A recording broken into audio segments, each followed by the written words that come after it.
Hey everybody, today we're going to work on what would have normally been the backside of the Trigonometry 1 notes.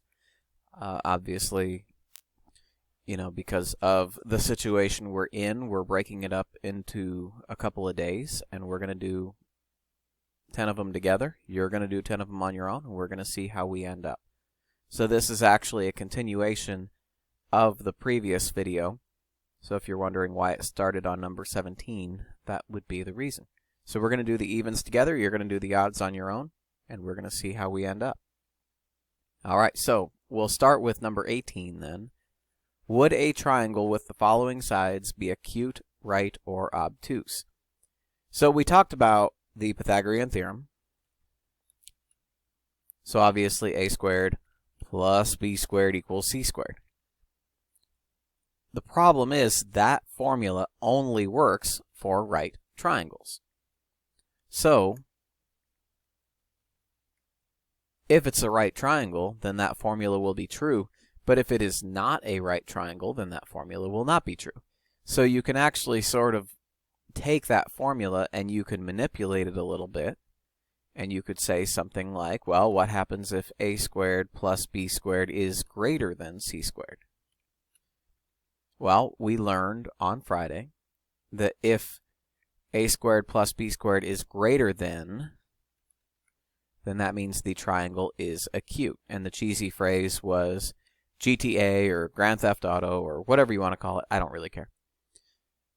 So then I guess it would make sense that the other way around would be obtuse. So if a squared plus b squared is less than c squared, then that means the triangle was obtuse.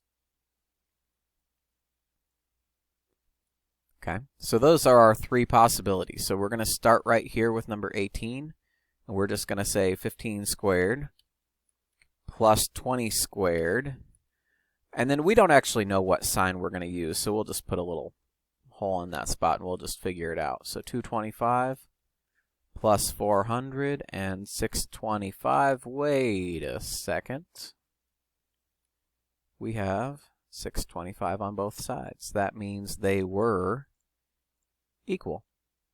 And if they were equal, then that means the formula did work as it was with an equal sign, and it was a right triangle. Now, I actually knew that all along. The reason I knew that all along is probably something that you already know.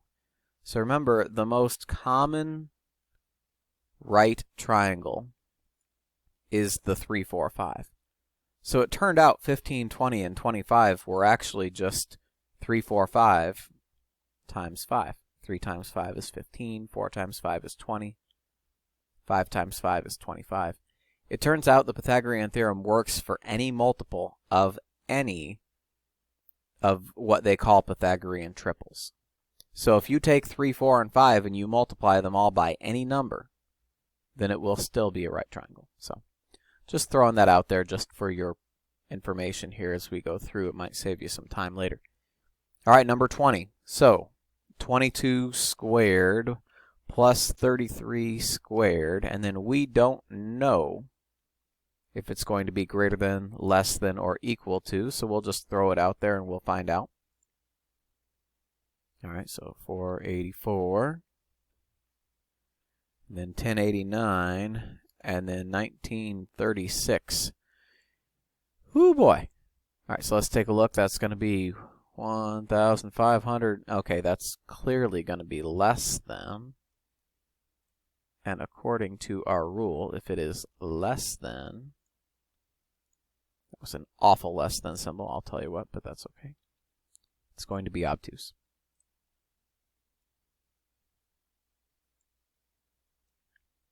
All right, 22. 18 squared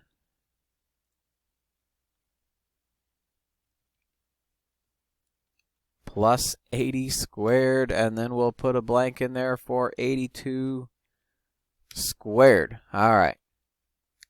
324, 6,400, And then 6,724. Okay, these numbers are getting pretty ridiculous. I wonder if there was a reason why. Oh, that would be the reason why. We got the same number on both sides. All right, that means it is equal. That means it is a right triangle.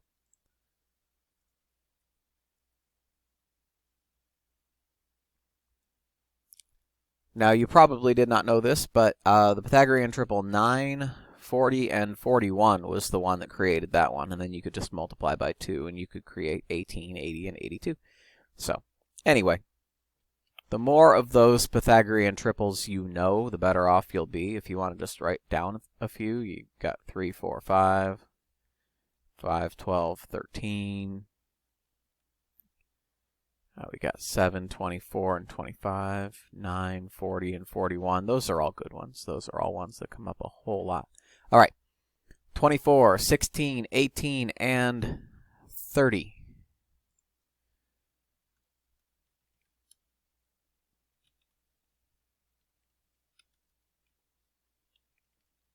All right, 256, 324, and 900.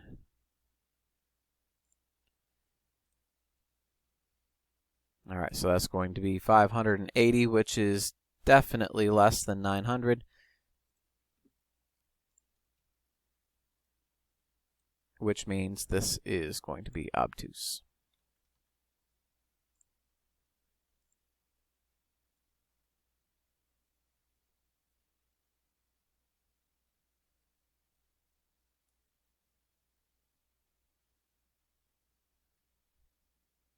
All right, so a responsible teacher would have made sure there were some examples of acute, but I would hope nobody would ever confuse me of being one of those. So we'll just move on to 26. All right, so we have 12 squared, 35 squared, 37 squared. So we have 144 and 1225. And then 1,369, and what do you know? I never really claimed that you should have that one memorized, but that was a pretty good one.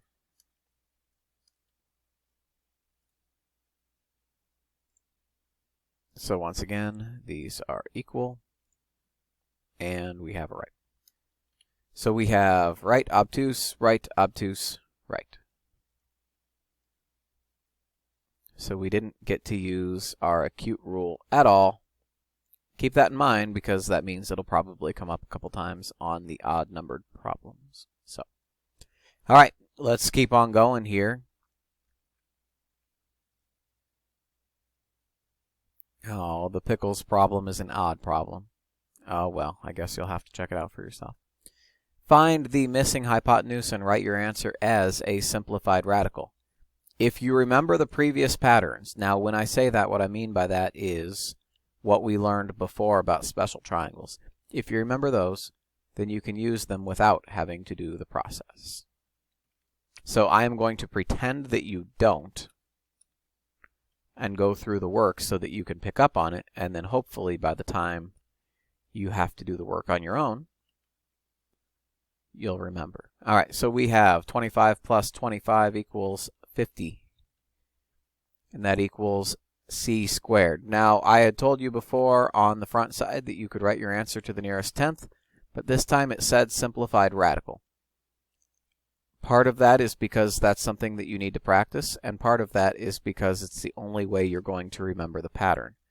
Decimals are not going to help us remember the pattern. All right, so 50 is the same as 25 and 2.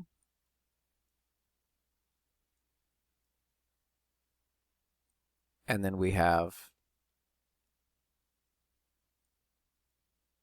5 radical 2. Okay, I'm going to leave that right there. Maybe that'll be enough for you to pick up on the pattern.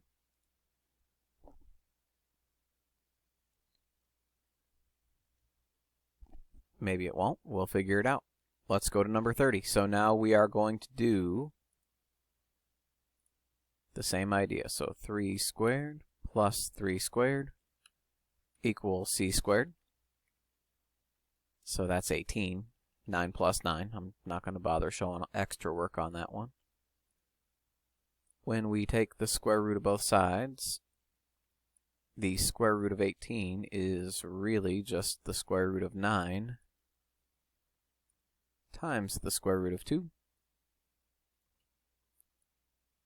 which was 3 radical 2. All right, now at that point, you can kind of decide for yourself if you're looking at the answers to 28 and 30 and you think you know the pattern for 29, that's a good thing. I think most of you either will find it now or you already knew it to begin with. So we'll just move on to 32. Find the height of each equilateral triangle by breaking it into 2 right triangles. Again, write your answer as a simplified radical. Now, I actually think we practiced this type of problem more than we did the other type. This was where we talked about how if you were to break it into 2 right triangles, then you would get 4 on each side. And then you could figure out the height by doing the Pythagorean Theorem. So 4 squared. But this time we would have to do b squared. Remember, a and b are interchangeable. C has to be the hypotenuse. So you get 16 plus b squared equals 64. And then this time around you would have to subtract 16 from both sides. And you'd get b squared equals 48. At that point you would take your 48 and you'd have to do the square root of both sides because we're trying to solve for a b here. We're trying to solve for what's going to be the height. Now 48 is the same as 16 times 3, so I can rewrite this as the square root of 16 and the square root of 3, which would give you 4 radical 3. So once again, I kind of have a feeling that that was the one that we did more often, so that's going to be the one that you're going to be pretty good at. It's hard to tell for sure. It's been a little while since we did it, but I'll let you decide. So if you know the pattern, you can do 31 and 33. If you don't know the pattern, do them the long way instead, and you'll figure it out. All right, 34, draw a right triangle, and then use the Pythagorean Theorem to find the distance. Now, I've been doing it this way pretty much forever. I mean, even back when I was in high school, this is what I would do. I mean, I would sort of do it mentally. I wouldn't really draw it out physically, but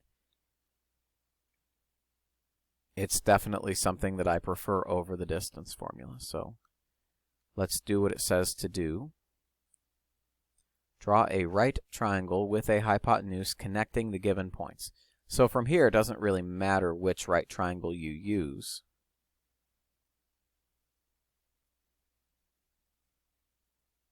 As long as you make one. And then from there, I look from here to here, and that is a length of 4 squares. And then I look from here to here, and that is a length of 4 squares. Now, if you remember the formula that we just practiced in that section from 28 to 30, if you remember the shortcut, then you don't have to do any of this. Now I'm going to operate as if you don't remember the shortcut, just because I want to make sure you're thinking through things. But yeah, you wouldn't have to bother doing this process at all if you know the 45, 45, 90 triangle shortcut. That would be nice. The more of those you know, the faster it goes, even when you get to like an ACT or that sort of thing. Now, I did not give you any directions on whether to do a simplified radical or a decimal here. So I'm going to do the simplified radical here because I knew it was going to come out a certain way anyway. As a decimal, if you did the square root of 32 as a decimal, you would get something in the neighborhood of 5.7, if I remember right. If I'm wrong, then you can fix it for yourself. On 36, I'm probably just going to do the decimal because 36 is going to come out kind of ugly looking, and I don't really want to mess with it. So the last one we're going to do here, 36, we're going to go from 2, 1 to 3.5 and -4. So 3.5 and -4. And just because we got a decimal, that doesn't mean we can't make a right triangle out of it. We might as well make a right triangle anyway. And when we are going through the whole Pythagorean Theorem thing, it's not a big deal. We're going to say from here to here is 5. And from here to here is 1.5. Again, not really a big deal. I mean, all it means is that it's not going to come out pleasantly. And we're probably going to need a calculator whether we like it or not. So 25 plus 2 1/4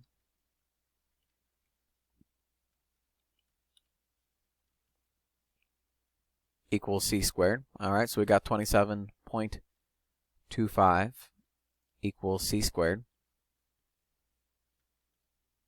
Then you take the square root of that, and we'll just call it 5.2.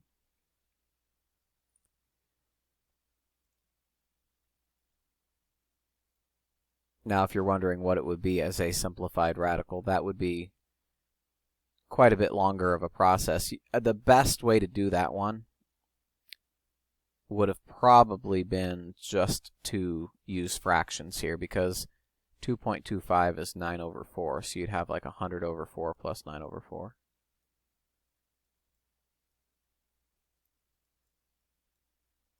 I think I'll do something like this as an extra credit problem another time, because this is a really good one. Because then if you were to do the square root of 109/4 and then try to simplify it, the 109 doesn't simplify. However, the square root of 4 is 2, so you could just leave it as radical 109/2. So again, you don't have to worry about that right now. I'm just showing that to you because simplifying radicals isn't always just a matter of making a tree or finding perfect squares. You can find other ways to simplify a problem. So maybe we'll throw that in for extra points another time. So anyway, your responsibility is to do the 10 odds. We did the 10 evens together. I hope that helps you get a jump start on this lesson. Thanks for watching. Take care of yourselves, take care of each other, and I'll see you next time.